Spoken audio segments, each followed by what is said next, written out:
Hello. உங்க skin ப்ராப்ளம்னு சொல்லிட்டு ஒரு டாக்டர் கிட்ட போனீங்கன்னு வச்சுக்கோங்களேன். அவங்க ஃபர்ஸ்ட் குடுக்குறதே ஒரு சீரமா தான் இருக்கும். ஏன்னா, நம்ம ஸ்கின் கேர்லயே குடுக்குற காசுக்கு விட அதிகமா வேலை செய்றது நம்மளோட சீரம் மட்டும் தான். ஸோ சீரம் யூஸ் பண்ணணும். ஆனா என்ன சீரம் யூஸ் பண்றதுன்னு தெரியலையா?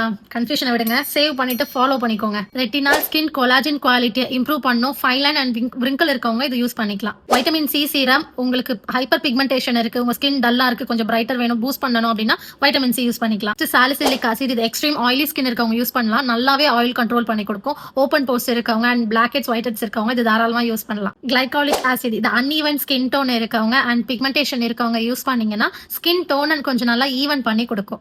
ஹைரலானிக் சீரம் இது ஸ்கின்னை நல்லாவே ஹைட்ரேட் பண்ணும். எக்ஸ்ட்ரீம் ட்ரை ஸ்கின் இருக்கவங்க இது யூஸ் பண்ணலாம் அண்ட் ஸ்கின்னோட எலாஸ்டிசிட்டியை நல்லாவே இம்ப்ரூவ் பண்ணி கொடுக்கும். நியாசினமைட் உங்களுக்கு ஆக்டிவ் ஆக்னி அதிகமா இருக்கு, ஆயிலி ஸ்கின்னா இருக்கு, ஓப்பன் போர்ஸ் அதிகமா இருக்குன்னா நியாசினமைட் யூஸ் பண்ணிக்கோங்க. உங்க ஸ்கின் கன்சர்னுக்கு ஏத்த மாதிரி நான் சீரம் சொல்லிட்டேன். இதெல்லாம் எப்போ யூஸ் பண்ணணும்னு சொல்லல. நெக்ஸ்ட் வீடியோல சொல்றேன். லைக் பண்ணி ஃபாலோ பண்ணி வச்சுக்கோங்க.